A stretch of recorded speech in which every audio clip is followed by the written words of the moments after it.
Assalamualaikum warahmatullahi wabarakatuh. Perkenalkan kami dari kelompok 2. Saya Muhammad Fandi Dayat. Saya Dwi Wahyudi Fitr. Saya Nur Fahmi. Saya Rahel Aliampu. Saya Nur Alfeni Hasbudi. Saya Muhammad Fatur Muharram. Pada kesempatan kali ini kami akan mempresentasikan tugas hukum keuangan negara yang berjudul Transparansi dan Akuntabilitas untuk Tata Kelola Keuangan Negara yang Baik. Selamat menyaksikan. Sebelum kita melangkah ke pembahasan utama mengenai tata kelola keuangan negara yang baik, maka sebaiknya terlebih dahulu kita harus mengetahui mengenai apa pengertian dari keuangan negara tersebut. Nah, menurut pasal 1 angka 1 Undang-Undang Republik Indonesia Nomor 17 Tahun 2003 tentang keuangan negara menyatakan bahwa keuangan negara adalah semua hak dan kewajiban negara yang dapat dinilai dengan uang serta segala sesuatu baik berupa uang maupun berupa barang yang dapat dijadikan milik negara berhubung dengan pelaksanaan hak dan kewajiban tersebut. Tahapan pengelolaan keuangan negara guna terciptanya transparansi dan akuntabilitas.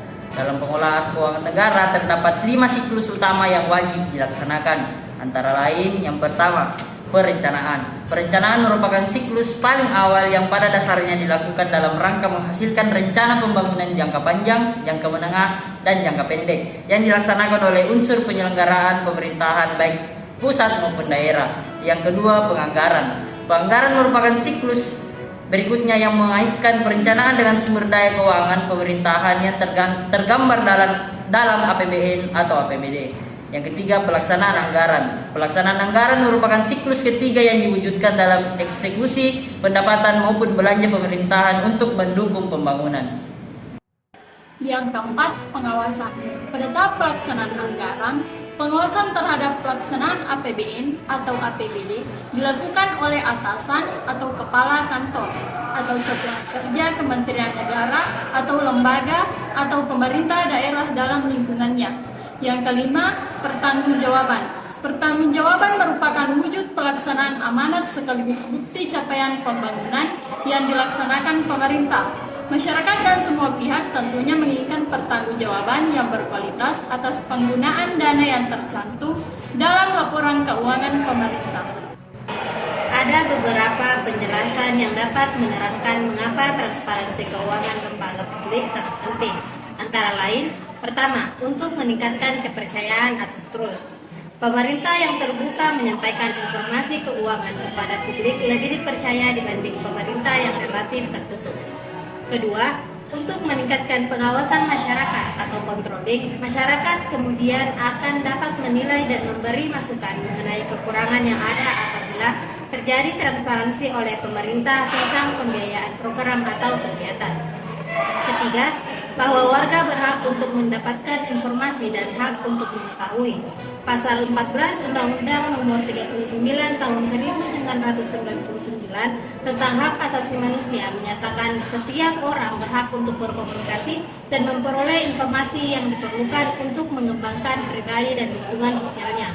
Keuangan yang dialokasi pemerintah harus diinformasikan secara terbuka atau transparan agar warga dapat menilai kecukupan dan kekurangannya. Dalam Undang-Undang Nomor 17 Tahun 2003 dijelaskan bahwa salah satu upaya konkret untuk mewujudkan transparansi dan akuntabilitas pengelolaan keuangan negara adalah penyampaian laporan pertanggungjawaban keuangan pemerintah yang memenuhi prinsip-prinsip tepat waktu dan disusun dengan mengikuti standar akuntansi pemerintah yang telah diterima secara umum. Dalam melaksanakan akuntabilitas publik, pemerintah berkewajiban untuk memberikan informasi sebagai bentuk pemenuhan hak-hak publik, yaitu hak untuk tahu, hak untuk diberi informasi, serta hak untuk didengar aspirasinya. Sebagai sarana informasi, laporan keuangan pemerintah berguna untuk memprediksi dan menentukan kondisi kesehatan keuangan dan ekonomi pemerintah, serta perubahan-perubahan yang telah dan akan terjadi, juga memonitor kinerja dan kesesuaian dengan peraturan perundang-undangan.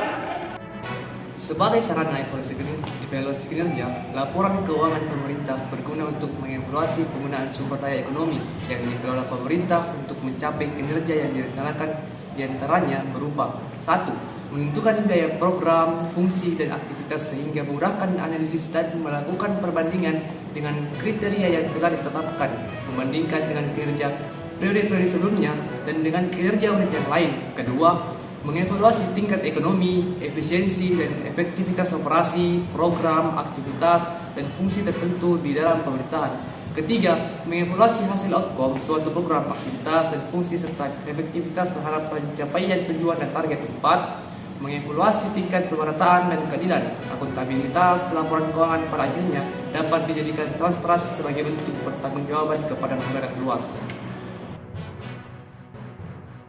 Pentingnya peningkatan kemampuan serta pemahaman para pejabat dan pengelola keuangan untuk terselenggaranya pengelolaan keuangan yang baik.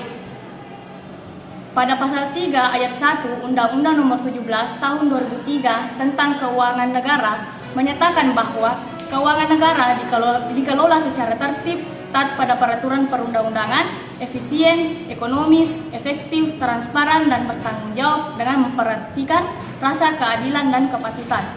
Ketika pengelolaannya dilakukan secara asal, bisa saja efeknya menjadi buruk. Efek buruk tersebut berupa pengembangan yang tidak berhasil dilakukan. Ketika dikelola dengan baik, beberapa aspek pasti akan berkembang. Untuk negara berkembang seperti Indonesia, hal ini sangat dibutuhkan. Hal ini dapat dijelaskan melalui peran strategis pejabat pembendaharaan dalam pelaksanaan anggaran pada satuan kerja. Undang-Undang Nomor 1 Tahun 2004 tentang Pembendaharaan Negara menjelaskan bahwa Menteri Keuangan adalah bendahara umum negara. Nah, salah satu fungsi dari Menteri Keuangan adalah bagaimana ia membuat pedoman pelaksanaan terhadap anggaran yang telah dianggarkan. Selain itu, ia juga harus membuat sistem pengeluaran dan pemasukan dari kas negara. Nah, selanjutnya ialah ia